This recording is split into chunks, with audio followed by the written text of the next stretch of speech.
Theophilus Anani, so the best media school in Ghana there, and you too much multimedia college. If we say about equipment, a church for our quadrant award, any air conditioned room there, about media law, advertising, camera handling, and marketing there. And then a location of a coffee park junction. Fanamba ne boise na wankasa frɛ na obi anada wa na me mo bi kasa me frama wankasa frɛ abati di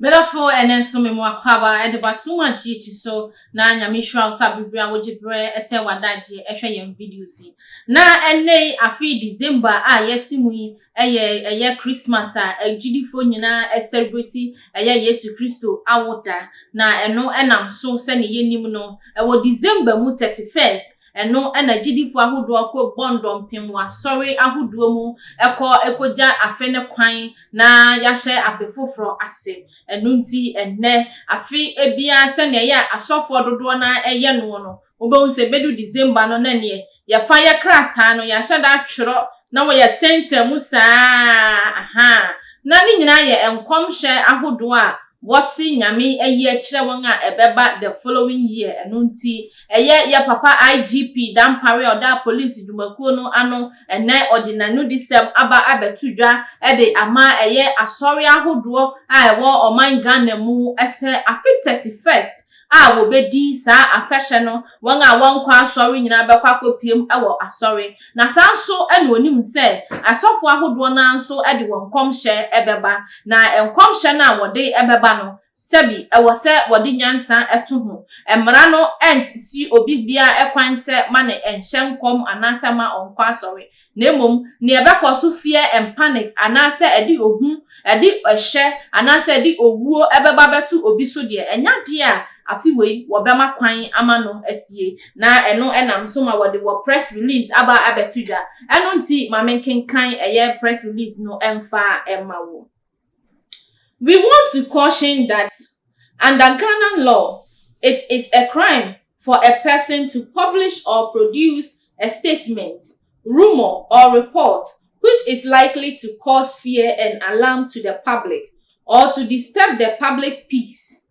where that person has no evidence to prove that the statement, rumor, or report is true. It is also a crime for a person by means of electronic communication service to unknowingly send a communication that is false or misleading and likely to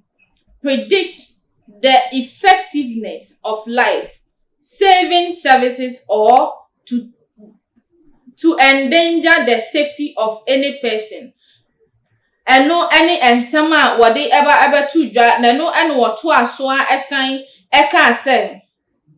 eye police dumakonu de enya de a wo ma ho kwan ema obibia sane Ghana emra no etie no obeka asem a emfa pepepeye anase abotoyem emma enipa eso eno wonsem no ekoso ano ebi esanso enie. It is also a crime for a person by all means of electronic communication service to unknowingly send communication that is false or misleading.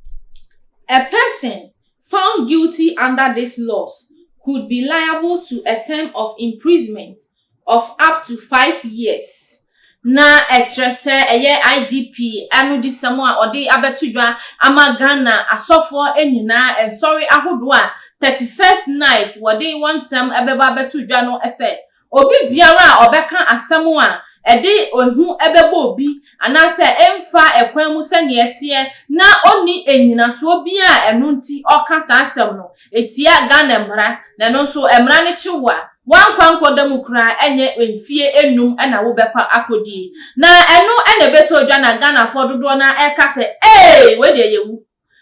de yewu asofo ewu ekwam kode nkrofo ne nyina eyese asofo dodo mu a wode won adidie ensem nyina la aye 31st night na wosi kasam ekosoro esanse afimuni nyina prophecy anyame eyi kire no enyade a okan mu bia na emom eya 31st ena odansa prophecy ni nyina edi peni sika edi peni dwetre eni ade enu nti se IGP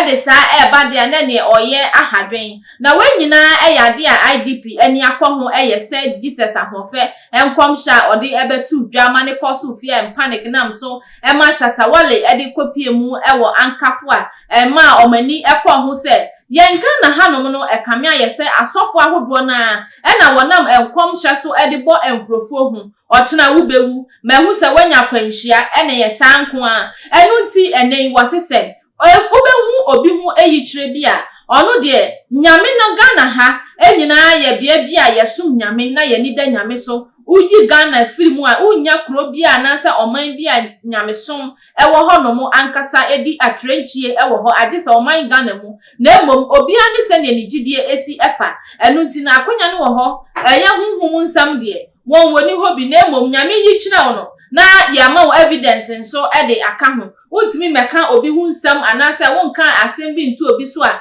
evidence bia enim eba no aban emra no dia eno evidence ana yede kasa enti sa prophecy no evidence bi enim dia ene ha ho emfa metudwa eye 31st night enti sa na wonsa eka wo aba bia emra no da no eyade a wode ebeto osanso esbomu eka twega na fo nyina se eye 31st night asoro ahodo no mu ena police for ebebo na mon aba honom abehwe eye sene asoro ne ye esifa ekoso eye covid-19 protocols ni ade ese wo diso ena fenso enkom hye no so wo hye ne sen wo kọ ne sen wo twafa benkum anase nifa na emo se ne boys ne ba na se wo ba beti wo sofo a wabobo wonkom hye se bede na wo besensen mu afia so obi okosra na se ni odi dwa package no se wo ba besane mu sa e de ama wonde a na ne watwe asan evidence bi eni mu abomoden efa wade ekosha okukuom until se wo benya evidence na ntisa na wo be kan kom hye bi na e de fear panic na se ehu ebo obi a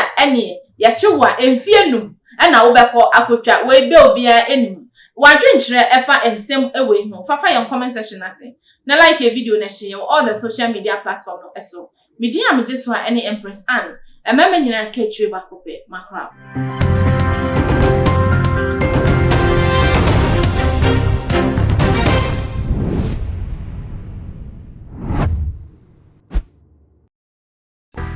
Theophilus Anani, so the best media school in Ghana there, and a too much multimedia college. If we say about equipment, apapa,